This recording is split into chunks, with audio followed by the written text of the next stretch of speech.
आप सभी भाई बहनों का आध्यात्मिक ज्ञानात्मक चैनल की संध्या बेला ज्ञान कक्षा में एक बार फिर स्वागत है। आज की चर्चा का विषय है क्षमा करें, लेकिन साथ में ही दो प्रश्न चिन्ह भी लगाए हैं और क्षमा शब्द को हमने बहुत ही बड़े आकार में भी दिखाया है। अक्सर ऐसे शब्द हमारे इस आध्यात्मिक ज्ञानात्मक चैनल पर कम बोले जाते हैं, क्योंकि ये क्षमा शब्द अपने आप में ही बहुत ही एक गहरे अर्थ रखता है। क्षमा शब्द को अक्सर हम एक क्षमता से भी जोड़ देते हैं, एक समर्थ से, एक विशेष पात्रता से, योग्यता से जोड़ी जाती है। देखिए, जिस किसी के पास विशेष कोई योग्यता होगी, यानी कि वो क्षमा करने की एक स्थिति में होगा, तभी तो वो दूसरे को क्षमा दे सकता है। अन्यथा देखिए, जिस व्यक्ति विशेष के पास वो अगर क्षमता ही नहीं है, वो उसके एक कार्य क्षेत्र में ही नहीं आता, तो फिर वो दूसरे को वो क्षमा करने की पात्रता ही नहीं रखता। देखिए, ये क्षमा शब्द वास्तव में देखिए शास्त्रों में जगह जगह आया हुआ है और ये एक एक अच्छा शुभ संस्कार माना जाता है, क्योंकि जब तक हम किसी दूसरे व्यक्ति की गलती को एक नजरअंदाज नहीं करते, देखिए इस नजरअंदाज का अभिप्राय क्षमा करने से है।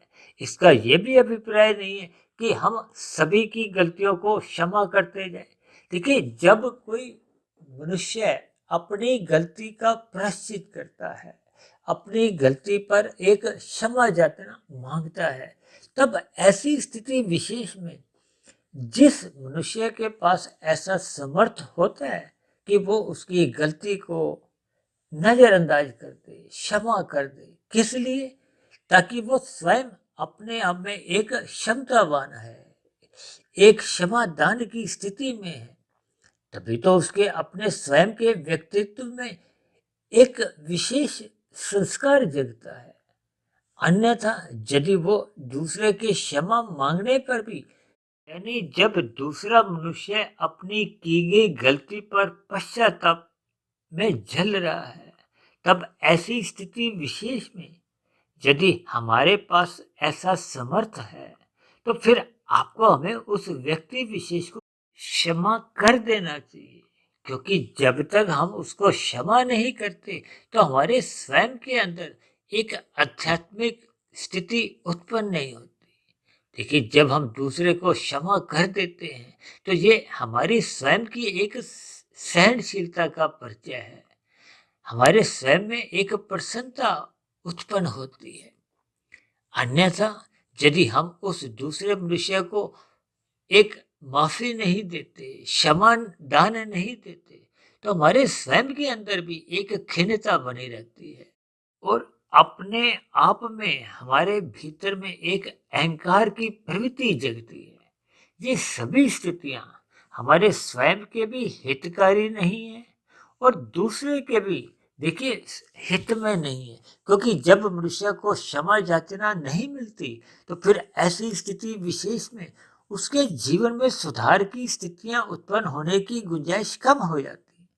देखिए, गीता में भी स्वयं भगवान श्री कृष्ण जी ने इस स्थिति विशेष पर एक विशेष प्रकाश डाला है। उन्होंने गीता में समझाया है कि जब मनुष्य अपनी गलती स्वीकार करता हुआ क्षमा याचना करता है, उस स्थिति विशेष में हमें उस व्यक्ति विशेष को क्षमा याचना दे देनी चाहिए, क्योंकि भगवान स्वयं कहते हैं कि कोई बड़े से बड़ा पापात्मा भी हो, जब वह अपने किए गए पाप का पश्चाताप कर लेता है, तो उसको आप धर्मात्मा ही समझो। तो फिर ऐसी स्थिति विशेष में जब परमात्मा का ही ये मत है, सिद्धांत है, तो फिर ऐसी स्थिति विशेष में हमें अपने आध्यात्मिक उन्नति करने के लिए इस क्षमा दान का गुण स्वयं में विकसित करना होता है। देखिए, ये क्षमा शब्द क्षम से बना है। क्षम का अभिप्राय संस्कृत में देखिए शांत रहने की स्थिति, मौन की स्थिति से समझाया गया है। और ये सभी स्थितियां देखिए आध्यात्मिक स्तर पर ही एक विशेष अपना प्रभाव रखती है। अन्यथा देखिए, भौतिक स्तर पर जितने भी अपराधी अपना अपना जो अपराध से यदि उनको माफी मिलती जाएगी, तो फिर समाज में एक अराजक स्थितियां उत्पन्न होती हैं। देखिए, इन सभी स्थितियों को भौतिक स्तर पर या आध्यात्मिक स्तर पर, ये एक अलग अलग स्थितियां हैं। देखिए, आध्यात्मिक स्तर पर ही आपको हमें एक आध्यात्मिक उन्नति करने के लिए इन सभी आध्यात्मिक गुणों को स्वयं में एक विकसित करना होता है। यानी कि जब हम अपने समर्थ में एक ऐसी आध्यात्मिक गुण विकसित कर लेते हैं कि जब हम दूसरों को गलती होने के बावजूद भी हम उनको क्षमा याचना देते हुए प्रसन्न चित्त मुद्रा में रहते हैं, तो ये सभी स्थितियां आपके परमात्मा से प्रीति करवाने में सहायक होते हैं। आपके हमारे स्वयं के व्यक्तित्व की एक पहचान करवाते हैं। अन्यथा यदि इन सभी स्थितियों द्वारा हम स्वयं में ये अद्भुत गुण, दिव्य गुण अर्जित नहीं करते, तो हमारे स्वयं के विकास में, आध्यात्मिक उन्नति में ये फिर एक बाधक बन जाती है। देखिए, इन सभी स्थितियों के बहुत ही सूक्ष्म और गहरे अर्थ हैं। इसलिए हमने देखिए क्षमा शब्द को बहुत बड़े आकार में लिखा है और साथ में इसको क्षमा करें शब्द लिखा है। लेकिन साथ ही हमने दो प्रश्न चिन्ह इसीलिए लगाए हैं क्योंकि ये क्षमा याचना के लिए ये आध्यात्मिक स्थितियों का होना आवश्यक है। अन्यथा देखिए, ये भौतिक स्तर पर ये क्षमा याचना की स्थितियां फिर सामान्य परिस्थितियों में अपराध को बढ़ावा देती है। इसलिए इन दोनों स्थितियों में क्षमा की स्थितियों को आपको हमें ज्ञान पूर्वक समझना होगा।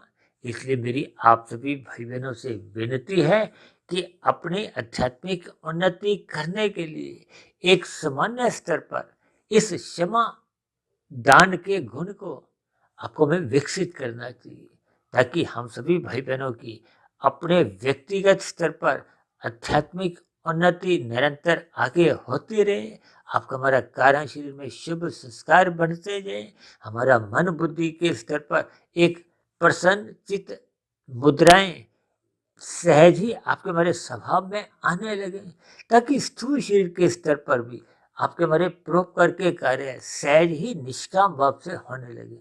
तो ऐसी सभी शुभ स्थितियां हम सभी भाई बहनों के जीवन में भी विकसित हों। इन्हीं शुभ कामनाओं के साथ आज की चर्चा विशेष को अब यही विश्राम देते हैं। कल सुबह फिर मिलते हैं ब्रह्म मुहूर्त ज्ञान उपदेश कक्षा में। तब तक आप अपने आध्यात्मिक मित्र सुधीर भाटिया फकीर को इजाजत दें। आप सभी भाई बहनों को बहुत बहुत शुभ रात्रि और सुबह ब्रह्म मुहूर्त में उठने के लिए, आध्यात्मिक उन्नति करने के लिए मेरी ओर से बहुत बहुत शुभकामनाएं। फिर भी चर्चा संबंधित आपके मन में कोई प्रश्न उठ रहा हो, कोई मेरी ही कही गई बातों पर आपको किसी प्रकार की कोई आपत्ति हो, शिकायत हो, तो आपके प्रश्नों के साथ साथ आपकी शिकायतों का नीचे दिए गए कमेंट्स बॉक्स पर सदा ही स्वागत है। इस चर्चा विशेष को ध्यानपूर्वक सुनने के लिए आप सभी भाई बहनों का बहुत बहुत धन्यवाद।